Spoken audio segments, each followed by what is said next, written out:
Alrighty, welcome to Bricks Grill School. This lesson, steak. It's more specifically skirt steak. It's a nice cheap cut, but if you marinate it right, it'll taste great. Here's what's going in. You got fish sauce, it's gonna be about 2 tablespoons. Mr. Yoshida's teriyaki, we'll probably do about a cup of that. Good squirt of lime juice, you wanna help that in there to help break down meat fiber, especially with a tougher cut like this. Couple good dashes of Worcestershire, and then liquid aminos can be a replacement for soy sauce, especially if you're trying to cut some soy out of your diet. But that'll just add some good umami to the steak, which it needs since this is a bit of a leaner cut. Alrighty folks, I'm just going over some grill basics. Make sure your grill is always nice and clean. Sticky residue can make it not work as functionally, and and it just, clean grill is a good grill. Now starting things off, when I get my grill going, I like to go about 3/4 turns on the propane. I like grills that have that meter right here to let you know how full your tank is. So that way you don't have to constantly check yourself. As you're warming up your grill, I recommend about 3/4 heat. And I wouldn't put anything on until this gets to right around 400. Take a look under the hood. You're gonna see that the grill grates are a little dirty right now. Before you start cleaning and scraping, you're gonna wanna let it heat up in order to get that grease loosened up and get it down in the grill quicker. Alrighty, starting off our video today, I'm gonna go ahead and start with our skirt steak that we've been marinating. Now, before you throw this on the grill, any kind of red meat especially, you're gonna wanna let it sit out at room temperature for about 20 to 30 minutes. This is so that way the interior and exterior of the meat are gonna be the same temperature. So if you're looking to get more medium rares, that's an important step. Otherwise, your inside's gonna be too cold, your outside's gonna get done too quickly. Now with a flank steak like this, you can cook it to a medium rare, you can cook it to a well done. You're not gonna wanna cook it rare because it is a cheaper cut of meat. But at a more expensive cut, like a Wagyu or a tenderloin, you're gonna wanna barely cook that thing because the quality of the meat's gonna really determine how good that grill's gonna come out. So, starting things off, our grill's good, nice about 400 degrees. You're gonna wanna cook this one definitely hotter, being that it is a red meat. You're just basically trying to cook the outside enough where it's not raw, and the inside enough where it's still tender. So we're gonna throw this right on the grill. I like to do it fat side up to start, so that way the fat drips down onto the meat as it's cooking. And then we're just gonna close this. For a flank steak like this, I'd probably leave it there for about 3 to 5 minutes and then flip it over. I don't really check the actual rareness of a meat like this because it's so flat, it'll cook quickly. And if it gets to a well done, it doesn't upset me. If I was cooking a standard steak, the test you normally do with your hand is you go pinky to thumb, that's a well done. This finger to thumb, that's gonna be a medium. Middle finger to thumb, medium rare. Pointer finger to thumb, rare. And so you can kind of touch your steak as it's cooking and use this as your judge to see where it's at on the inside. It's not foolproof, but it does definitely help. So we're gonna let this get going. I'll come back once I flipped it. We'll see where it goes. Alrighty, it's been about 2 to 3 minutes. Now we're gonna go ahead and flip it. Alright, now what we're looking for on this side, you want to see the outside nice and done. You should see some kind of grill marks. It should look cooked on this side of the steak. It shouldn't look raw anymore. Now you're gonna let the other side doesn't have to go quite as long, probably only about 2 minutes, because you don't want the inside completely killed. You just want the outside to be nice and cooked. So we're gonna leave it here, and then once I pull it off completely, I'll record again. All right, we just finished off the steak. As you can see, the fat looks nice and rendered down.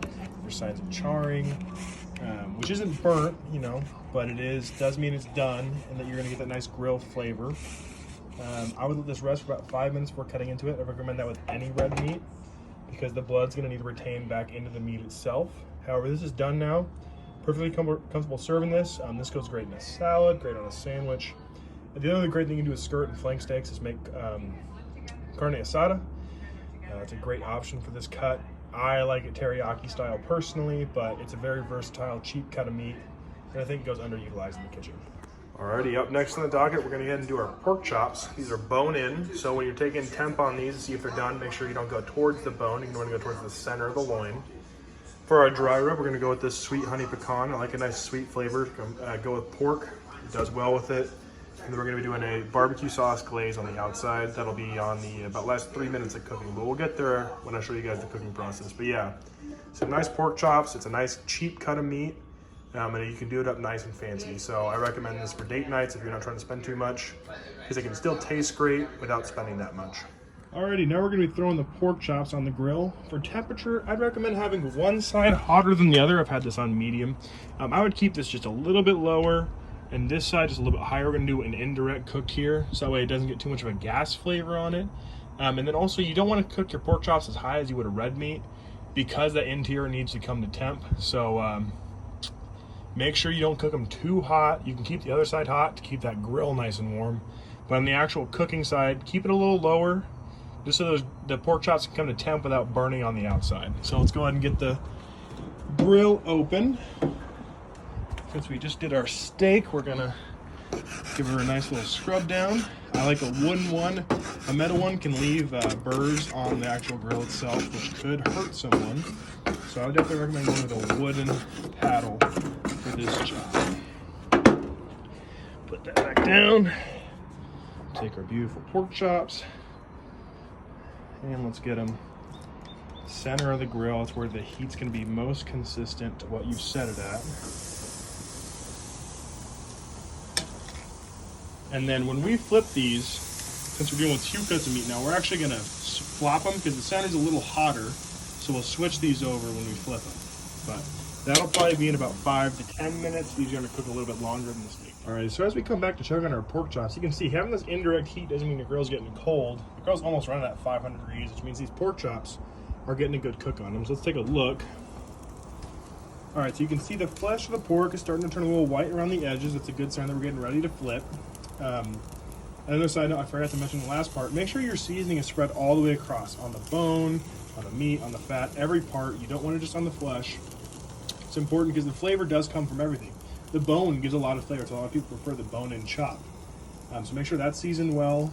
And then as you start to see the bone turn white, the outer red edges of the meat turn white, this is a good time to flip, so I'm gonna go ahead and do that.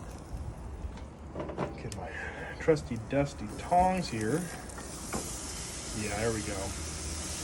So you can tell our grill's at a good, nice temp. We got some beautiful grill marks on these pork chops.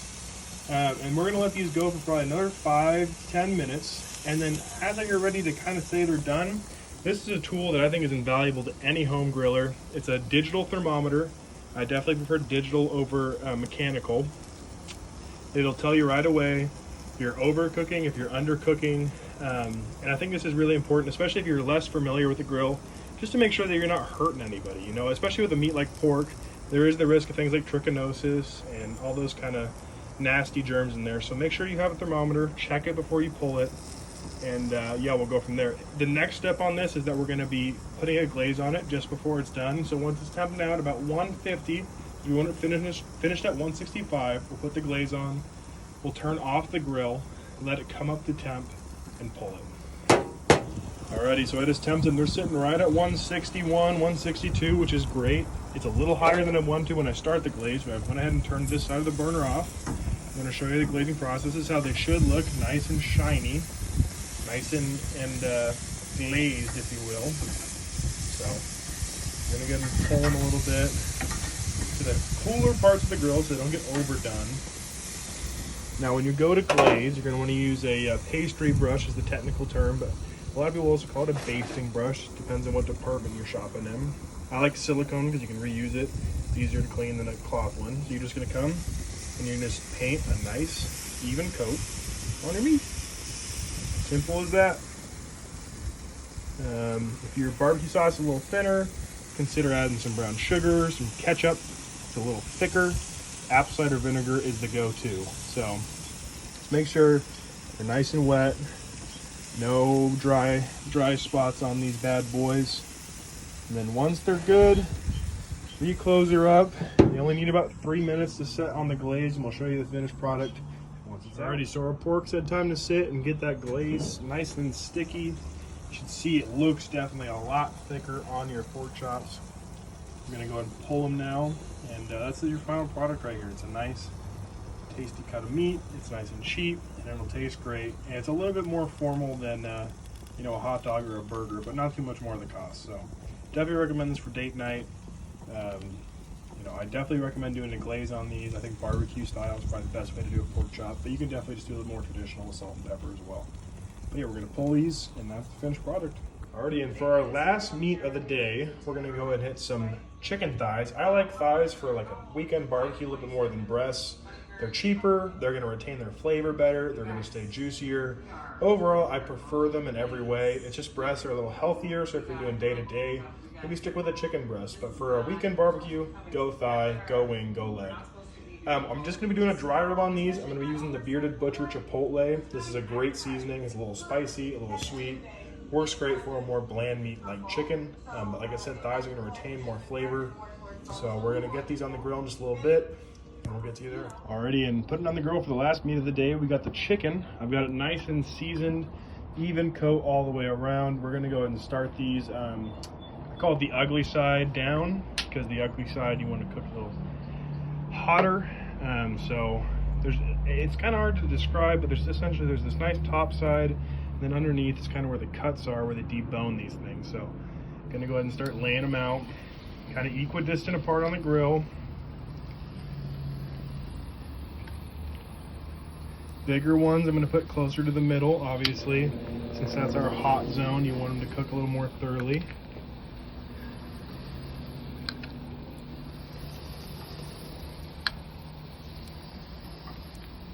It is a scorcher today, folks. But yeah, we got all these chicken thighs nice and laid out. These are going to be another 5 to 10 minutes on the grill, just like the pork. Looking at our temp, it's even a little lower than the pork, because you really got to make sure chicken cooks all the way through. Higher quality pork, you can actually almost sneak away with getting it like 150 and pulling it. But with chicken, you need to have all the way through. There's no medium rare chicken, all right? So we're gonna let that go. You can see our grill has cooled down a bit since we opened it up.